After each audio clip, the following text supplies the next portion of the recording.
Janet is the second brawler in the Stunt Show trio along with Stu and Bonnie. She's our newest chromatic brawler, which means that she'll be available in the next Brawl Pass at tier 30 along with her sweet Valkyrie skin at tier 70. I mean, take a look at this skin, guys. This skin is so awesome, and this one alone just might be worth buying the Brawl Pass. Make sure you use code Kairos in the Brawl Stars shop when you buy it. Janet loves to be the star of the show and uses her jetpack to fly around and perform crazy stunts in the air. She's also a very passionate singer. Whether or not she's good, well, judging by her volume, we at least know she's confident. Yeah! Fly me to the moon! Rocket Girl! I'll play all of your voice lines for her at the end of this video, so stick around if you want to hear them all. Janet's main attack is High Note. Apparently, she sings so loud that it causes actual pain to whoever hears it. Or maybe it just doesn't sound very good. It actually sounds pretty good. The voice actress did an amazing job. It's unique though, because the longer you aim her attack for, it will travel further as well as get narrower. The attack travels through all targets it hits and deals the same amount of damage no matter how close or far the target is, just like Sandy's or Poco's attacks. Janet's super is Crescendo. When Janet activates her super, she immediately blasts off into the sky where she can't get hit by any attacks. Her jetpack keeps her flying for around 7 seconds, and each one of those seconds she drops a bomb that explodes on the ground below her. While in the air, Janet is extremely fast, and she can't be slowed down, so she can travel almost anywhere on the map with just one super. And honestly, controlling her jetpack feels a lot like Nani's super. She can't hover in any one location, and it takes her a while to turn, which makes her a little bit difficult to steer. Janet's first gadget is Drop the Bass. She places down a loudspeaker that deals 100 damage to everything inside its radius. And honestly, the gadget range is insane, and it's gonna make it very hard for the enemy team to get away from it to recover their health. The health speaker does gradually decay though, so it can only be up for a maximum of 20 seconds, but that also means that it can deal 2,000 damage to all targets within its range the whole time. That's honestly not a lot of damage, but it will prevent enemies from healing, which will make this gadget incredibly annoying. Janet's second gadget is Backstage Pass. Once this gadget is activated, her next attack will push her away in the opposite direction of her attack. The more charged the attack is, the longer she'll stay in the air and the further back she'll go. This kind of similar to like Dynamite's Dynajump star power. She can use this to hop over walls and avoid enemy attacks, but I should mention that this gadget pushes her high enough to hop over walls no matter how long you charge the attack, but you might just have to be a little bit closer to the wall if you don't charge it. Janet's first star power is Stage View. While Janet is using her super, this star power shows her and her teammates where enemies are hiding in a huge area around her. To be more precise, she can see anything hiding in grass from 13 tiles away in any direction, which is just insane. It's pretty much impossible for the enemy brawlers to hide from her as long as she's flying in the middle of the map, and that range is so far that she's even going to be really good at finding a lot of brawlers in solo showdown. Janet's second star power is Vocal Warm-Up. This ability allows her to focus her main attack 30% faster than normal. I already mentioned that she might struggle to deal burst damage to enemies that are far away, but this star power significantly helps with that problem. If you're in a match full of long-range brawlers, this will allow you to fire a lot more attacks at max range over the course of the entire match. Then again, there might be situations where you don't want to reach max range, you want to cover more area to the left or right, but honestly, I think it's still slow enough to where this won't be that big of an issue. Now that we've looked a little closer at Janet's mechanics and abilities, it's time for us to put her up against the Brawl Stars Olympics. As always, we're going to start with her worst best and work our way up to her best. The 1 second DPS test. Even at close range, Janet just doesn't deal a lot of burst damage, and she doesn't get any help from her super since it takes a full second just to drop her first bomb. Her gadget does add a little extra damage though, and her max damage per second reaches 3,538, and that puts her in 51st place out of the 56 brawlers in the game. The boss test. Now, as far as pure damage goes, Janet's main attack is pretty weak in compared to everybody else's. Just like the last test, she doesn't get help from her super because she actually doesn't reload her ammo while she's flying around. Additionally, it's pretty hard to control, and there's no way to make her bombs consistently hit the target. I tried messing with it a few times, but it's just not worth using her super at all, and that means that she defeats the boss in 1 minute and 47 seconds and gets 50th place. The supercharge test.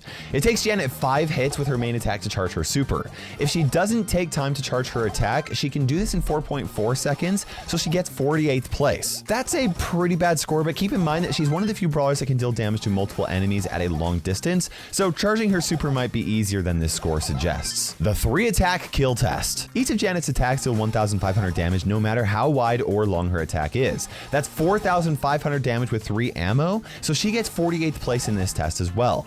This is enough to take out 23 of the 56 brawlers in the game, including Jesse, Grom, Mr. P, and Sprout. The Assassin test. Janet's able to fire 4 attacks within 3 seconds, and her gadget adds an extra 400 damage since it deals damage the moment that it's placed. Just like the boss test, her super is useless in this, and she deals 6,400 damage in those 3 seconds, which puts her in 47th place and shows that she's not a very great assassin. The survival test. Now, Janet doesn't have any shields or anything that recovers her health, so she has to rely on her total health. Fortunately for her, at 5,400 HP, she ties with Gale, Bo, and Squeak for 36th place, who also have that same amount of HP.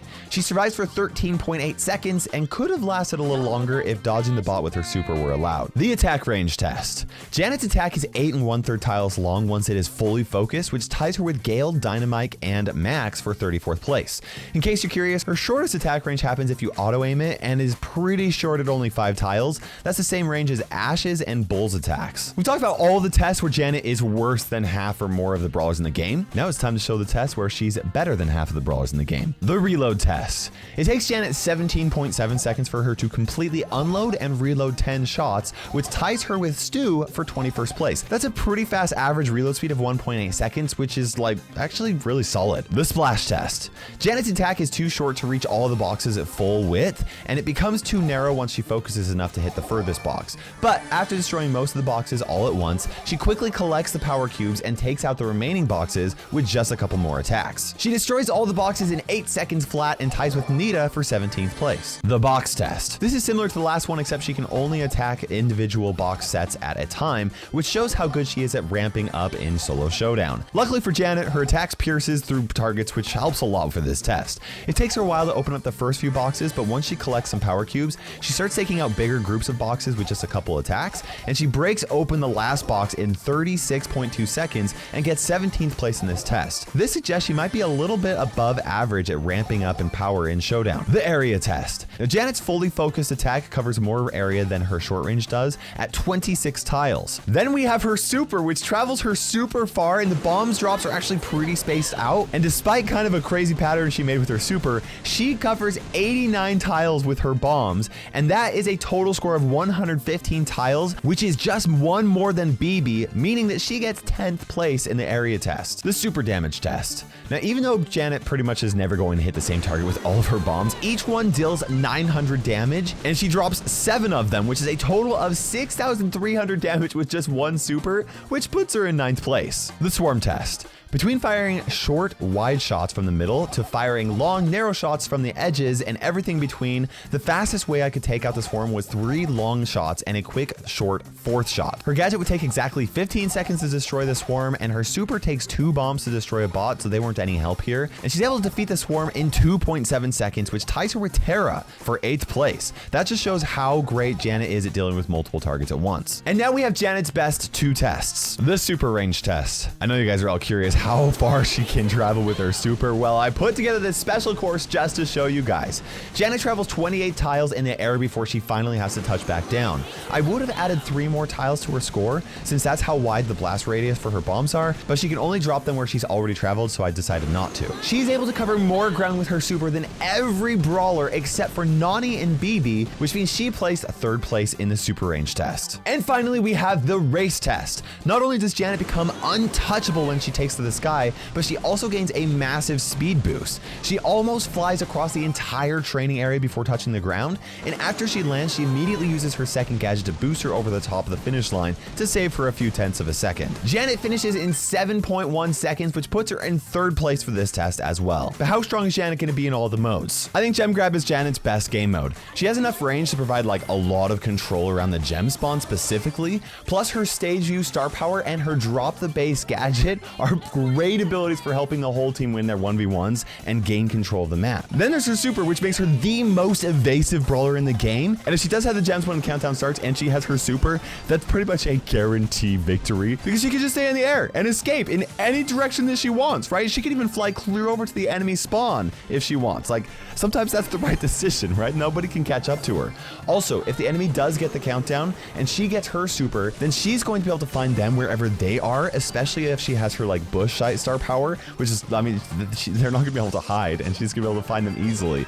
It's gonna come down to whether or not she's actually gonna be able to kill them, but still, if she is, like, she could make some epic plays. I think it's very easy to justify placing her in the S tier for gem grab. Next, we have Brawl Ball, and being able to fly around the map to any spot on the map is definitely gonna give Janet at least some opportunities for cheesy goals, okay? Her super lasts a really long time, so she can't pass the ball up to herself, but she could super up past her enemies and then have her teammates send the ball up to her with their super, and then she could get like an easy goal. It would probably take a little bit of teamwork, which good luck getting that on random matchmaking, but you know, it could happen. She also has a pretty powerful mid-range game that is easy to attack and also kind of easy to hit around walls. Plus, she has the advantage of her attack being able to hit multiple enemies, and brawlers tend to bunch up more than usual in Brawl Ball. I thought about putting her in the S tier, except that she's gonna be pretty bad at defense in Brawl Ball. She has no way to stun or stop enemies, and she has really low like burst damage. So I think A tier is good for her right now. Next is Heist, and Janet's just like good enough overall that I don't think that she'll be like an awful option in Heist, but I don't think she deals enough damage fast enough to be a top tier Heist brawler. She'll definitely be a good option for defending, and she's also going to be able to like fly around on the enemy safe and drop bombs on them, which is going to be super annoying. And it's also nice that her attack can deal damage to the safe and enemies at the same time, but she is definitely not a brawler you want to have a base race with, right? She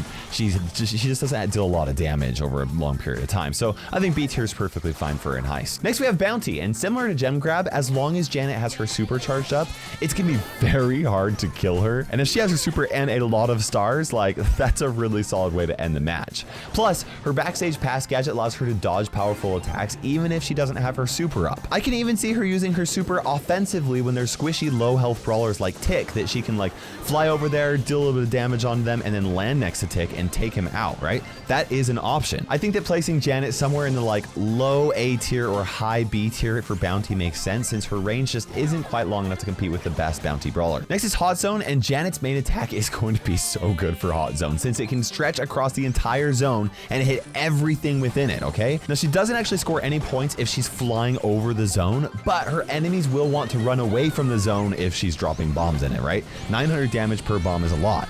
Depending on the map, her first gadget can be placed in a spot that covers the zone and completely prevents enemies from healing. And as long as you keep that alive, that's insanely strong. She also has like a fairly decent amount of health for her to be able to stay alive while inside the zone. Not the most, but it's useful. And because of all of that, I think that it's easy to justify her for the S tier in Hot Zone as well. Next, we have Knockout, and I think she's gonna be a solid choice for Knockout because how hard it is to get defeated when you are playing her, right? Like, she has so much escapability, and that is like the main objective of Knockout, is to not die. Additionally, all it takes is one sneaky play from the enemy team to win the whole round, and her star power that reveals bushes is going to make sure that that doesn't happen.